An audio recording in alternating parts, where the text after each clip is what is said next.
Quiero invitarte, sin más, ponte en pie. Vamos a leer la palabra de Dios en Proverbios capítulo 21, verso número 5. Y quiero que podamos leer más bien este versículo unidos, leer esta palabra y que juntos participemos, ¿verdad?, en lo que Dios tiene para nuestra vida hoy. Dice así la palabra del Señor, leamos en el nombre de Jesús.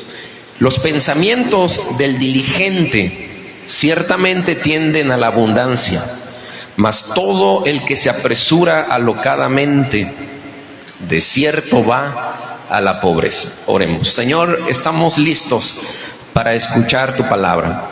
Hemos cantado, has usado, Dios, a nuestros hermanos para dirigirnos, para preparar el corazón, y queremos que tú hables a nuestra vida.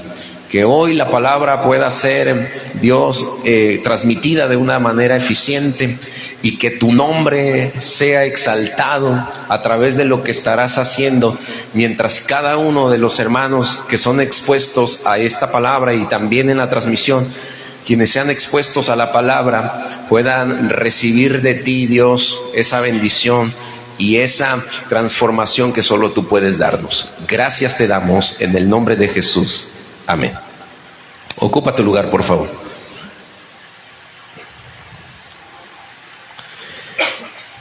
Mire, con frecuencia tenemos la tendencia a desvincular la vida espiritual de la vida material, o incluso de lo que tiene que ver con las emociones, la parte almática de nuestra vida.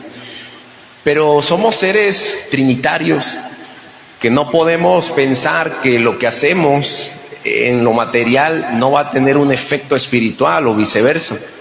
Lo que usted hoy está realizando al cantar, al escuchar la palabra de Dios, tiene un efecto directo y claro en su vida espiritual. De hecho, el pastor tiene autoridad principalmente en el mundo espiritual. La autoridad que Dios le ha delegado es de carácter espiritual. Y el pastor es la persona indicada para dar un consejo bíblico, para dar alguna exhortación de carácter moral, una instrucción de la palabra, alguna corrección. Pero también nosotros como hermanos somos facultados para exhortar, para animar, para amar, para ayudar a otros, para servirnos mutuamente.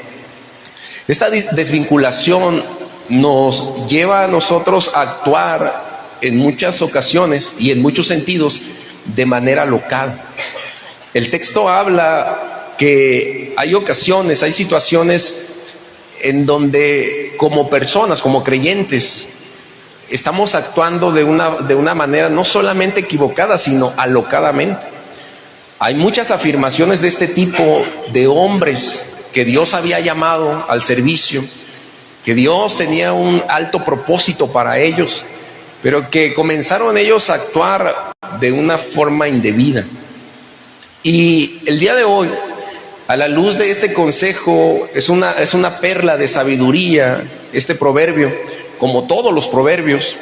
Yo quiero hablar acerca de un tema que puede ser delicado, pero que a la vez es sumamente importante. Quiero hablar sobre las finanzas saludables y la manera en cómo yo debería, como un cristiano, como un creyente, alcanzar, ¿verdad?, la salud en el campo de las finanzas. Estamos por cerrar un año, estamos también por establecer algunas metas, algunos puntos de vida, pero deberíamos entonces cuestionarnos, hacer un cuestionamiento personal, si estamos aplicando los principios de la palabra de Dios en el campo de nuestras finanzas personales. Yo no sé si usted, al igual que yo, se ha visto involucrado en problemas, en enfermedades de carácter económico. Y todos tal vez hemos tenido que pasar por ese terrible momento, ese valle de desolación. Pero hoy yo te quiero invitar para que podamos tener mucha atención en cuanto a este tema y que podamos, ¿verdad?, mirar a la luz de la palabra de Dios cómo puedo yo lograr tener finanzas saludables. Número uno, el trabajo diligente. Hermanos, la Biblia nos habla acerca de que el trabajo es un plan divino, es un plan que Dios estableció para la humanidad. Esto es que desde el libro de Génesis encontramos que Dios estableció al hombre, estableció a la mujer, y Dios les dio una tarea que ellos tenían que realizar. No era una tarea sencilla. La tarea era colocarle nombre a los animales, pero su tarea no era simplista. Era una tarea que iba más allá de colocarle el nombre a los animales. Ellos tenían la responsabilidad en sus manos de administrar toda la creación de Dios. No sé si usted nota esta situación. No era una tarea sencilla, no era una responsabilidad que si ellos omitían no iba a traer consecuencias.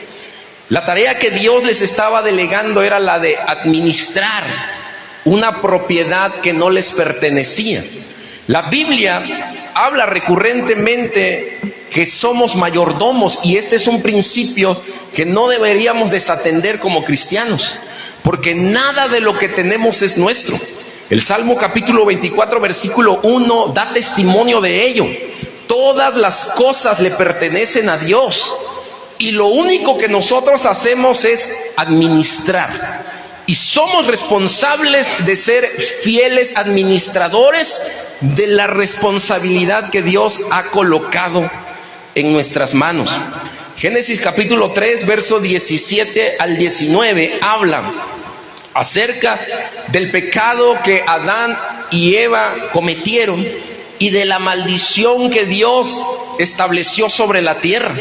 Y es por eso que para muchas personas hoy en día les resulta muy difícil trabajar, y ven el trabajo como una carga, ven incluso el trabajo como un mal, consideran que el trabajo es una maldición.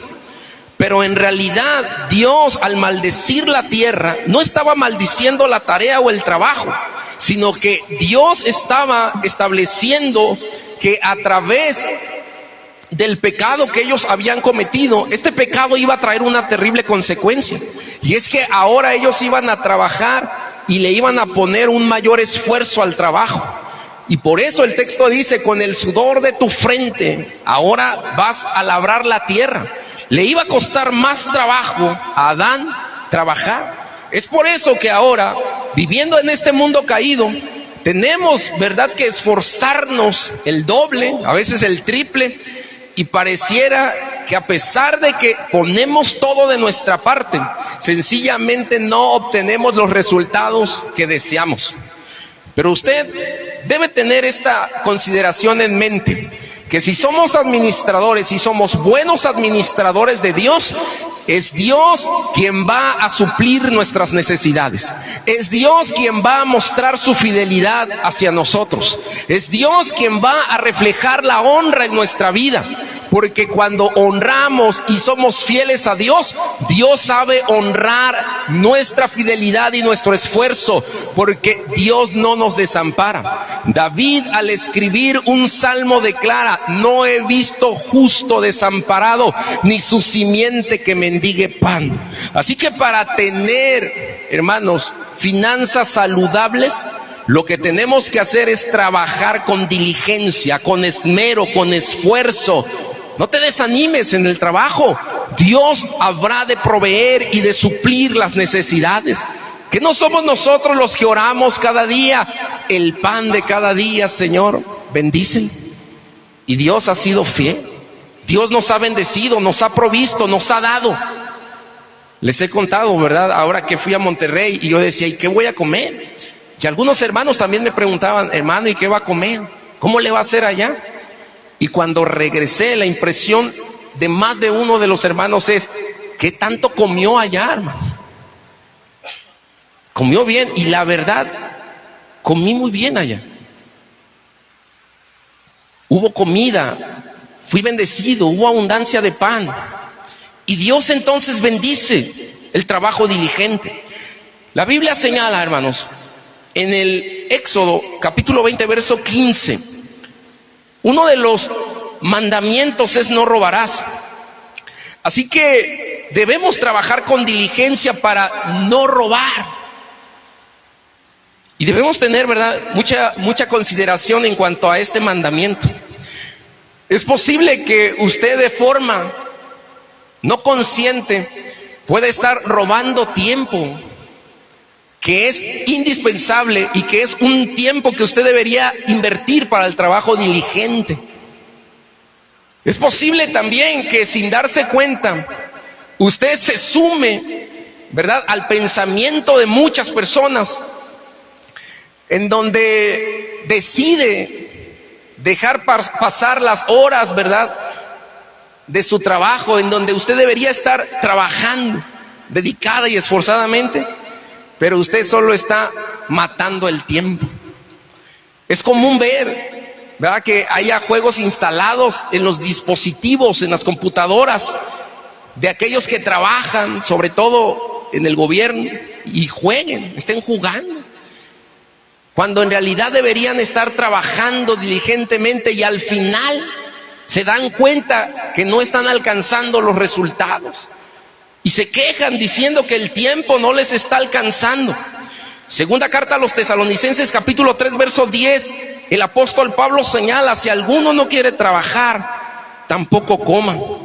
Spurgeon señaló: el más verdadero amor para los que yerran, para los que fallan, no es fraternizar con ellos en su error, sino ser fieles a Jesús en todo. Después que Dios le otorgó el trabajo de cultivar la tierra a Adán, le dio el mandato, hermanos, que él podía comer del fruto de la tierra. Así que debemos tener esta alta expectativa en cuanto a que cuando trabajamos diligentemente, Dios nos va a proveer de todos los recursos que necesitamos.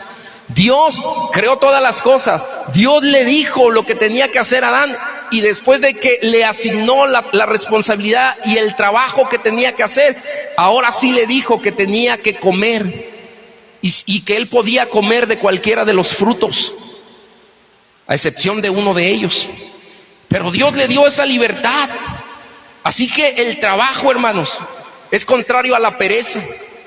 Y la Biblia en los Proverbios menciona de forma reiterativa e incluso exhorta de una forma fuerte. Y es una exhortación en la que Pablo hace eco también en los Tesalonicenses, y en donde las personas perezosas desean, pretenden, sueñan, pero nunca alcanzan.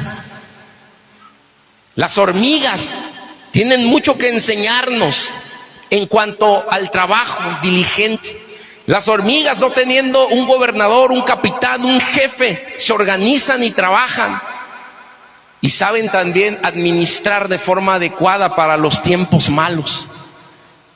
Las hormigas nos enseñan, además de esto, que es importante hacer sinergia, trabajar en unidad, hacer equipo con otros, porque cuando se unifican las personas, entonces hay resultados extraordinarios.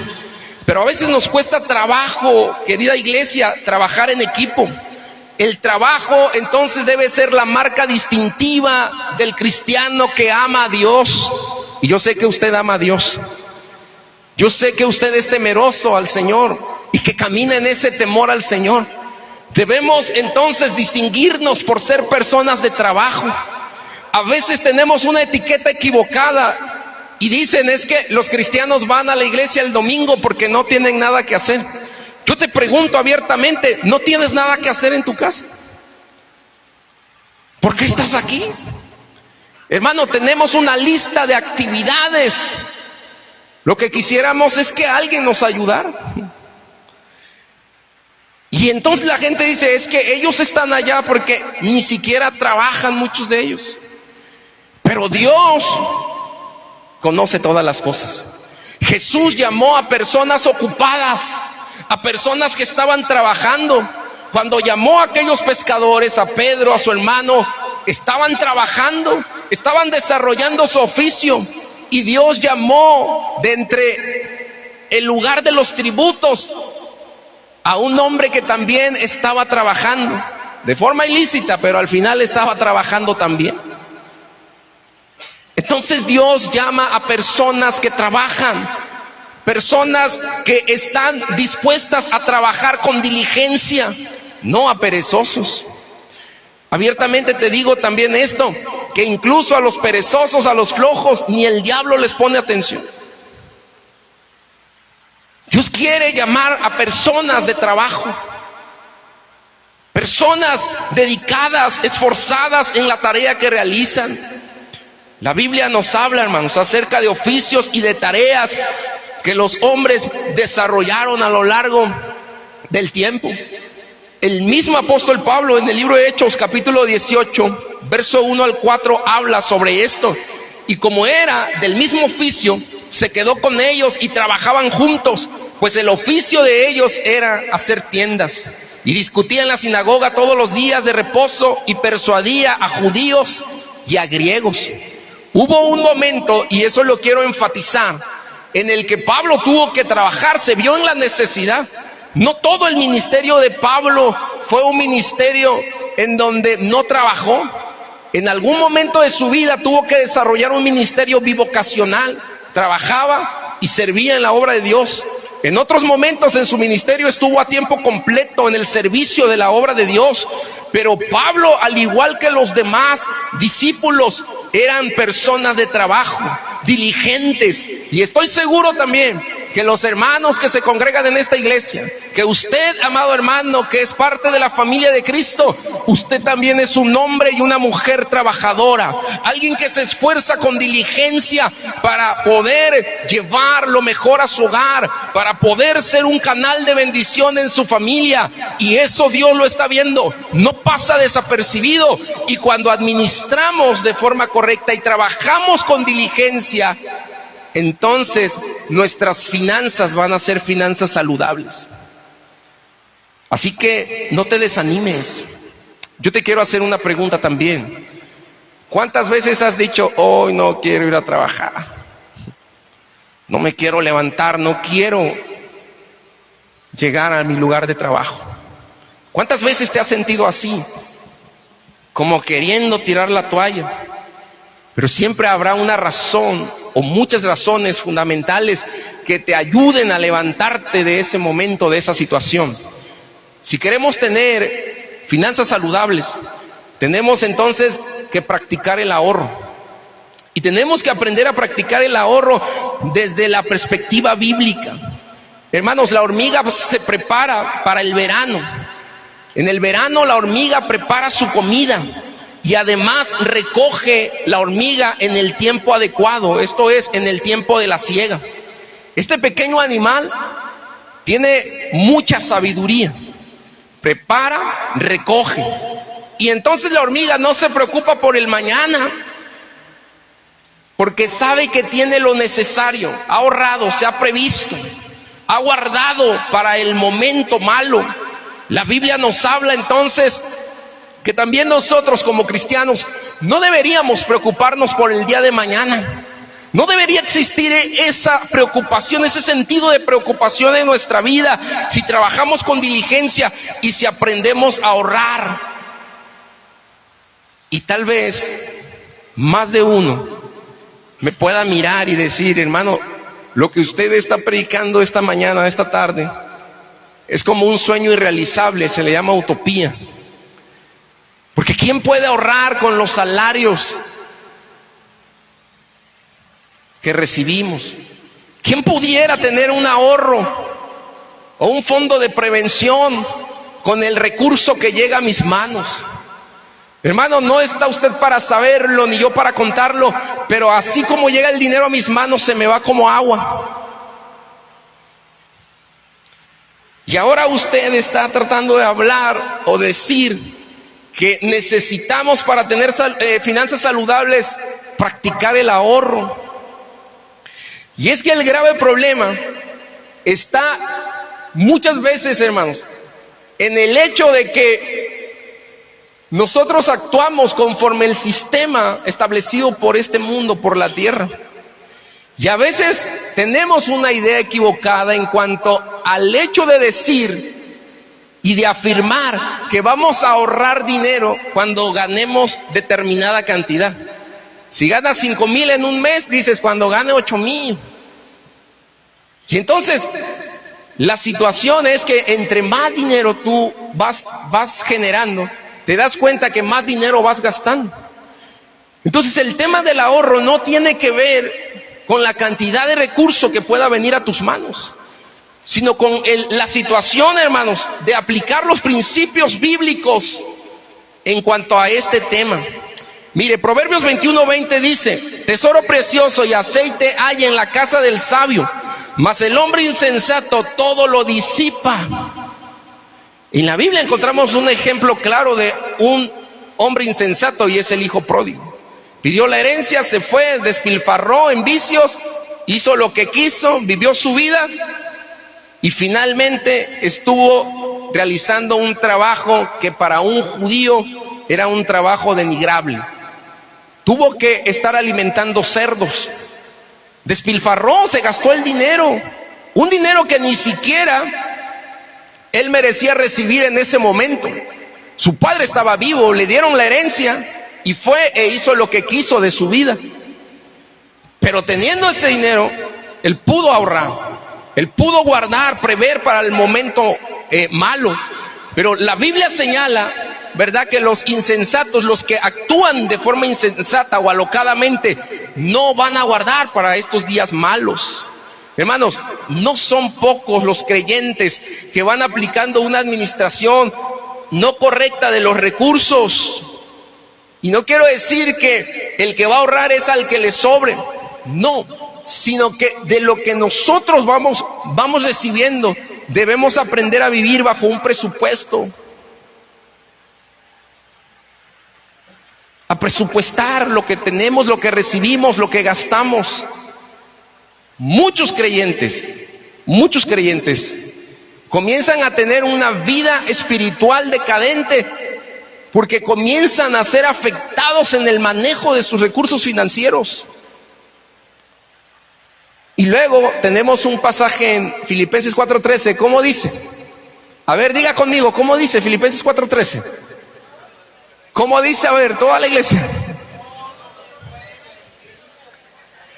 Y entonces cuando estamos sumergidos en el problema de finanzas, decimos todo lo puedo en Cristo y todo lo puedo. Y nos vamos dando cuenta que nos vamos metiendo más a una arena movediza. Debemos aprender a ahorrar desde una práctica sabia, hermanos. La sabiduría y la prudencia fueron dos situaciones distintivas en la vida de José. José fue un hombre que aprendió el concepto del ahorro. Este principio lo llevó a cabo.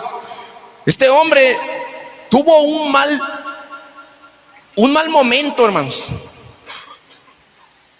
Su padre lo amaba mucho, Jacob lo amaba demasiado. Era el hijo preferido, el consentido, el más amado. Y a veces, aunque los padres dicen que no, sí tienen hijos consentidos.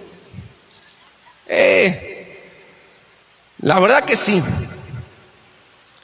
Pero muy en el fondo ocultan y dicen, no es cierto. Si usted supiera lo que yo sé, pero no, nos metemos aquí al texto. El plan del ahorro de José fue realmente bueno, hermanos.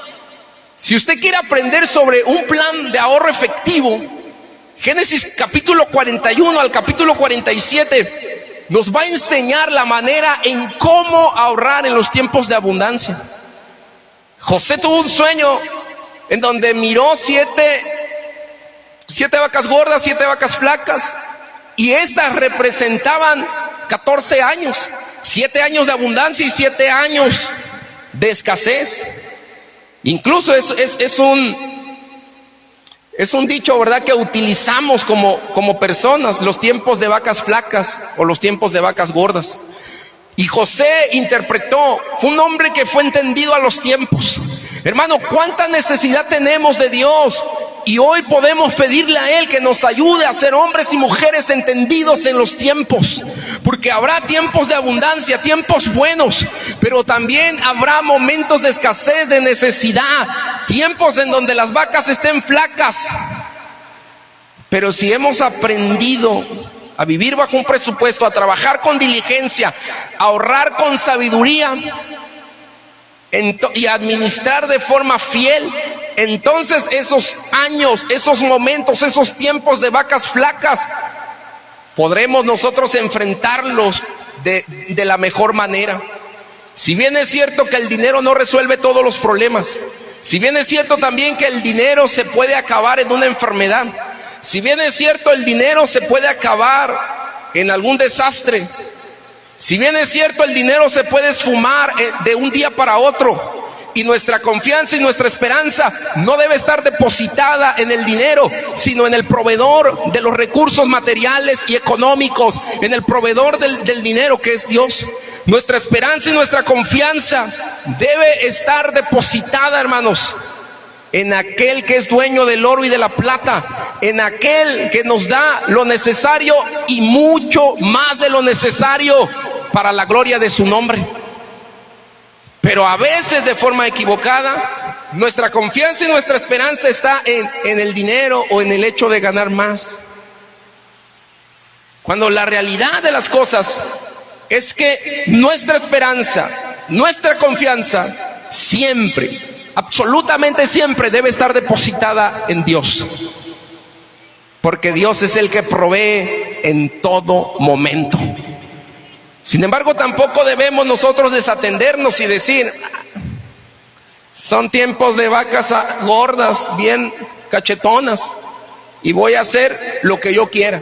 No, yo debo aprender a administrar y a guardar, a ahorrar de una forma adecuada, porque, hermanos míos, vienen situaciones desastrosas, enfermedades, crisis, situaciones imprevistas que nos pueden sorprender, y entonces no podemos irnos, ¿verdad?, de forma desmedida a gastar dinero que incluso ni siquiera tenemos en nuestras propias manos. Debemos tener una disciplina firme, aprender a identificar lo que es un deseo y lo que es una necesidad. Génesis 38, 8 al 9 declara: y él no quiso y dijo a la mujer de su amo: he aquí que mi señor no se preocupa conmigo de lo que hay en casa, y ha puesto en mi mano todo lo que tiene. No hay otro mayor que yo en toda la casa, y ninguna cosa me ha reservado sino a ti, por cuanto tú eres su mujer. ¿Cómo pues haría yo este gran mal y pecaría contra Dios?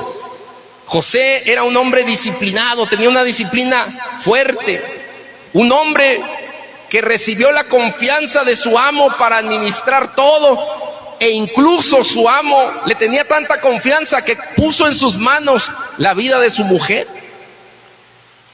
Y ese hombre, el amo, se dio cuenta que cuando José administraba y cuidaba de este dinero y de todas las propiedades que tenía, Dios estaba con José, y Dios estaba bendiciendo el trabajo de José y multiplicando el trabajo de las manos. La Biblia señala a través del Salmo que en vano edifica la casa si Jehová no está ahí trabajando con él. En vano nos esforzamos tanto y en vano vamos nosotros, ¿verdad?, a trabajar y a tener dinero si Jehová no está ahí bendiciendo el trabajo de nuestras manos. Escuche lo que le digo: es mejor un centavo puesto en las manos de Dios que 1.000.000 colocado en tus manos. Lo voy a decir de nuevo: es mucho mejor un centavo colocado en las manos de Dios que 1.000.000 de pesos colocado en tus manos. Porque Dios es experto en multiplicar, porque Dios es experto en abrir ventanas y puertas, porque Dios es experto en dar y prosperar, porque Dios nos ayuda, hermanos. Y sé que al igual que yo, has visto la mano, la ayuda, la provisión, la intervención de Dios, has visto la obra milagrosa de Dios. Además de esto, decir Y no quiero que suene a un cliché, porque es parte incluso de un eslogan. Hay cosas que el dinero no puede comprar. Y de ahí viene la frase del eslogan. Tal vez lo pensaste o vino a tu mente. Y es verdad, hay cosas que el dinero no puede comprar. Hay cosas que el dinero no puede hacer, no puede lograr. Hay personas que lo tienen todo. Han trabajado, se han esforzado de forma decente. Le han echado todas las ganas del mundo y tienen lo que tienen. Primero porque Dios los ha ayudado y porque ellos se han partido el lomo. Sin embargo, muchos de ellos quisieran tener a su familia, porque en ese proceso perdieron a su esposa y perdieron a sus hijos. Lo ganaron todo y perdieron un tesoro muy valioso que tenemos como son nuestros hijos, nuestra esposa, nuestra familia. A veces lo ganamos todo. Y decía un filósofo, es difícil entender al hombre porque trabaja y se esfuerza y lo gana todo. Y se dedica al trabajo de forma muy esforzada y no le importa lo demás.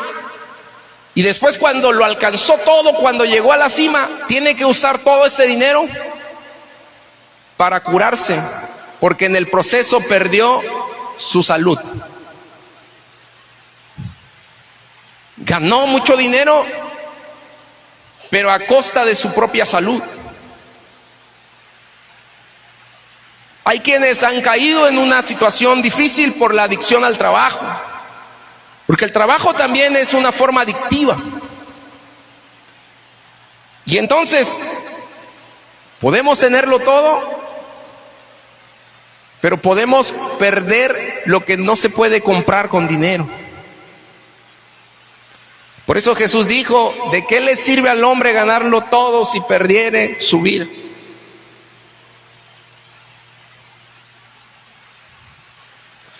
La oferta de Satanás fue muy atractiva. Si usted va al Evangelio de Mateo 4, usted se va a dar cuenta que Satanás tentó a Jesús y la oferta fue atractiva. Le ofreció reinos, le ofreció riquezas, le ofreció abundancia. Y entonces Jesús lo reprendió, lo echó fuera. José estaba siendo tentado, pero era un hombre disciplinado, un hombre de una disciplina firme. A veces gastamos lo que no tenemos y a veces gastamos en lo que no necesitamos y a veces gastamos para aparentar lo que no somos.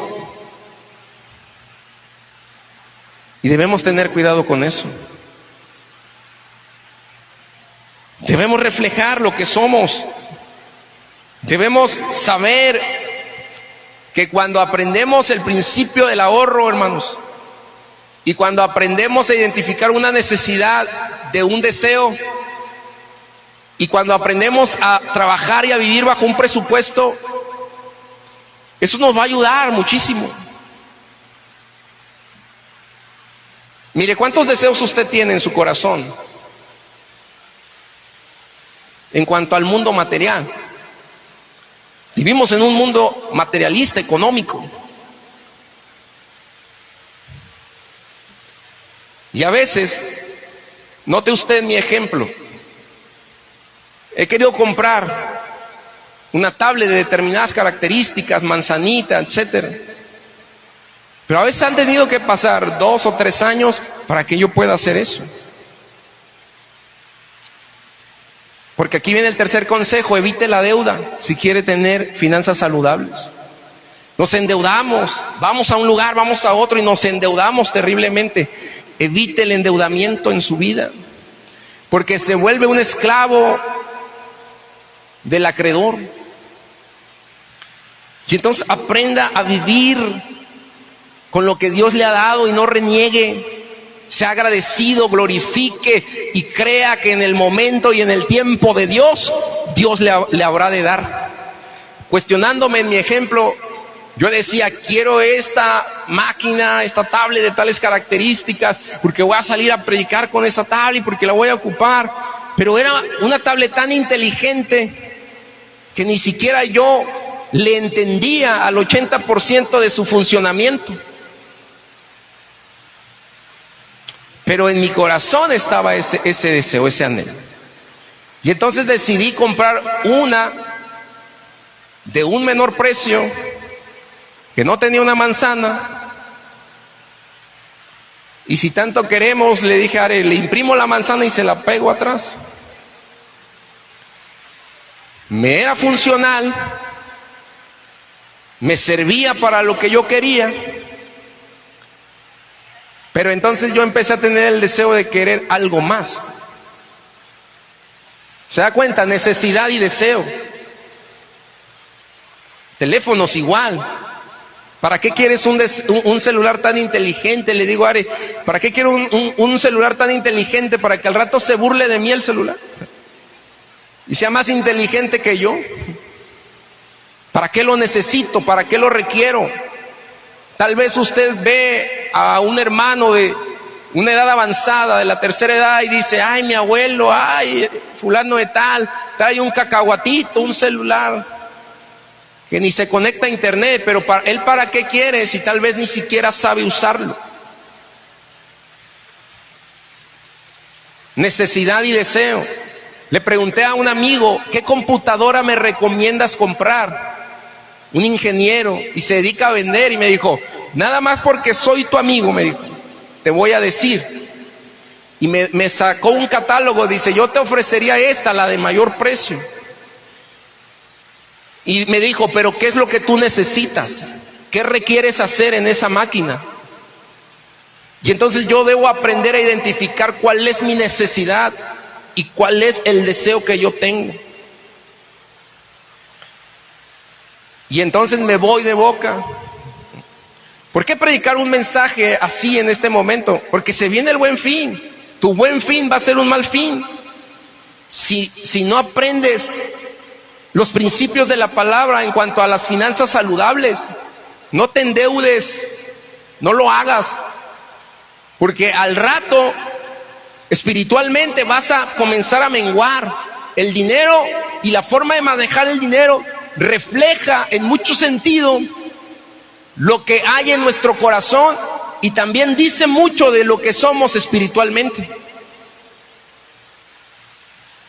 Y hay incluso personas no creyentes que son mucho más ágiles en el manejo del dinero que nosotros los creyentes. No le voy a preguntar si alguien está endeudado aquí, no, pero si usted es ese alguien endeudado, debe tener mucho cuidado. Voy terminando. Hay endeudamientos que son necesarios, como que financiamiento de una casa tal vez, posiblemente el financiamiento de un automóvil, porque para algunos es necesario, el automóvil ya no es un lujo, es una necesidad y se requiere. Y en esos casos necesitaría hacer financiamientos y endeudarme. Una enfermedad imprevista, una operación, un apéndice rota, alguna situación de accidente y no hay dinero a la mano, ya no ahorré. Tengo que recurrir al endeudamiento. Pero no me voy a ir, ¿verdad?, de largo, no voy a ir más allá. Tenga cuidado cuando le llaman con el dinero plastificado. Muchísimo cuidado.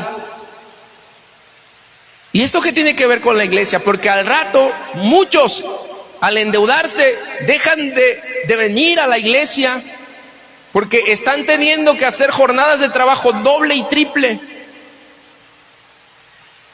y porque sienten que el agua los ha rebasado y no pueden más con su situación financiera, y entonces se empiezan a pagar y empiezan a perder la comunión con la iglesia, pierden la visión y dejan de alimentarse en la casa de Dios Y luego vienen y adoran y están adorando, pero están más pensando en que mañana es lunes y tienen que ir a pagar, o que de esta semana tienen que pagar. No se endeude y finalmente sea fiel a Dios. ¿Me ayuda, Sara? Termino. Vaya conmigo a Proverbios, por favor, capítulo 3, ahí terminamos este día. Proverbios capítulo 3.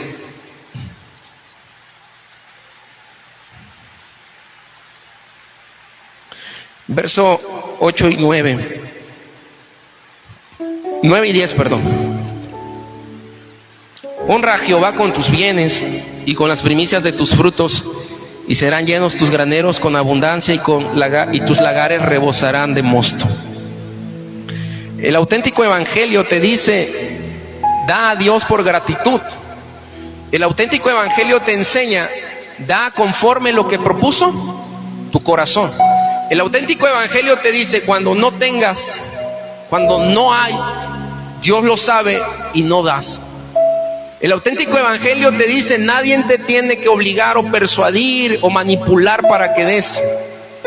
El auténtico evangelio te invita a probar a Dios. Probadme ahora en esto.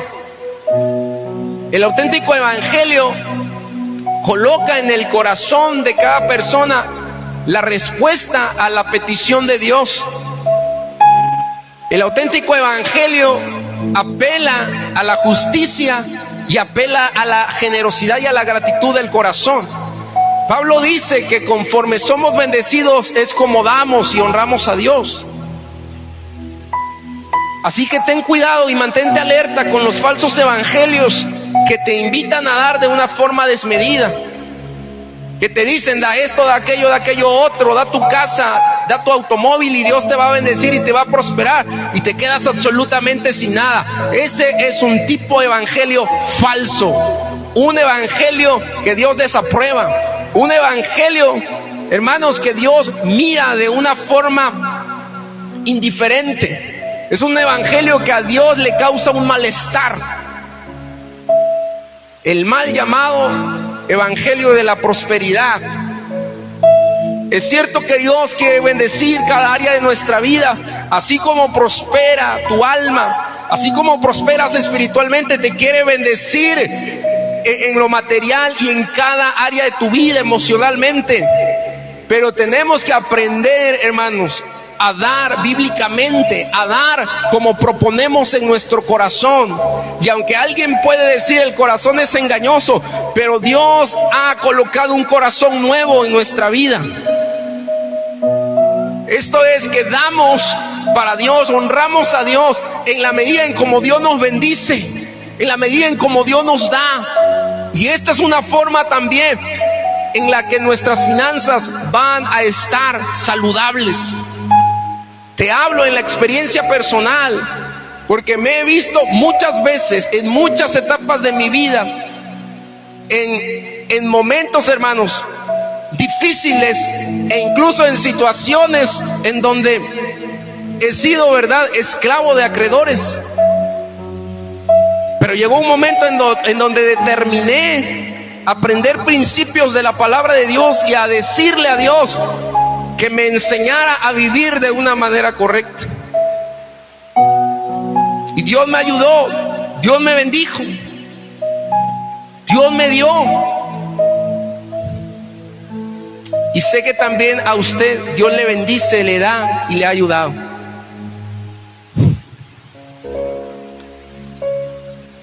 ¿Cómo están tus finanzas? ¿Cómo están tus finanzas, hermano?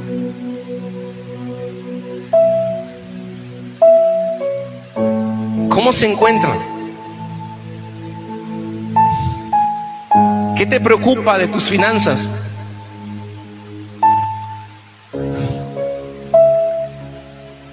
Y tal vez ahora haces cuentas y dices: no me alcanza para lo que yo visualizo, para lo que yo quiero. ¿Cuánto es suficiente para ti?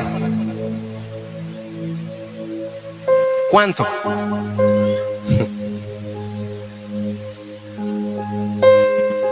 ¿Cuánto necesitas?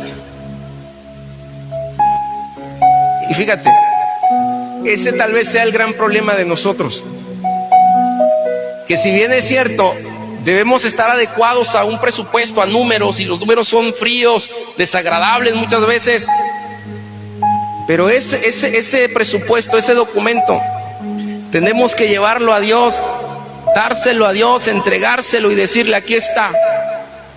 Ese es el proyecto, ese es el plan, esa es la visión. Aquí estoy yo también dispuesto a hacer mi parte. Y ahora tú encárgate de lo demás.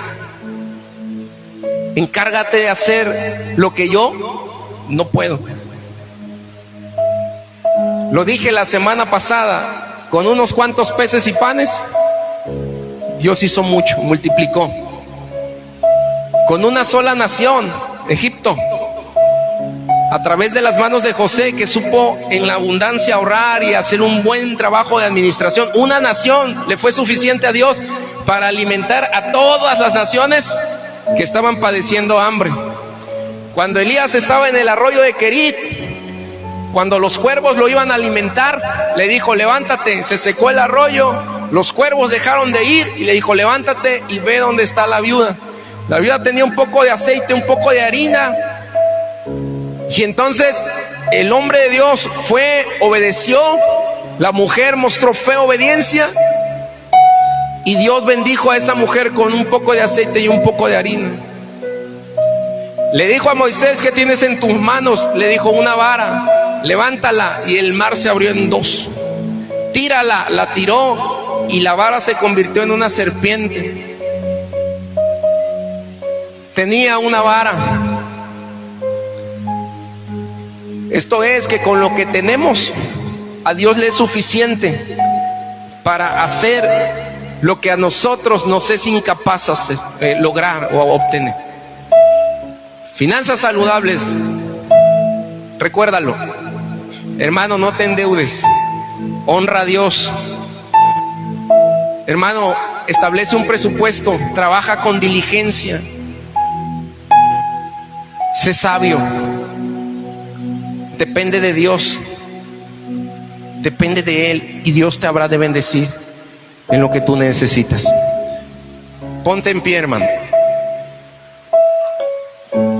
Toma de la mano al que está a tu lado para contarte la historia de Müller, un hombre que tenía un orfanato. Tenía un orfanato y tenía muchos niños ahí, y no tenía a veces la capacidad financiera para darle de comer a todos esos niños. Pero era un hombre de oración y un hombre que leía mucho la Biblia. Y entonces un día llegaron a decirle: no hay para darle de comer a todos los niños. Se puso a orar y de repente tocaron la puerta del orfanato, y era un hombre que repartía leche. Y le dijo: se descompuso el carro, quedó aquí, el carro no se va a poder mover, esta leche se va a echar a perder, y traemos esta leche para regalársela. Y entonces más tarde alguien tocó la puerta y era un panadero. Le dije: dijo, hice mucho pan y entonces pensé en ustedes. Tocó la puerta, le abrieron y le dijo: aquí traigo este pan para los niños. Y ese día comieron pan y tomaron leche.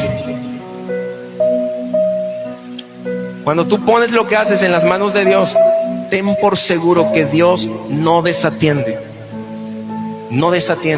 tu oración, y Dios no te va a dejar, no te va a dejar nunca, no te va a dejar. Hay crisis, no hay ventas, no hay esto, Dios no te va a dejar. Cierra tus ojos, vamos a cantar.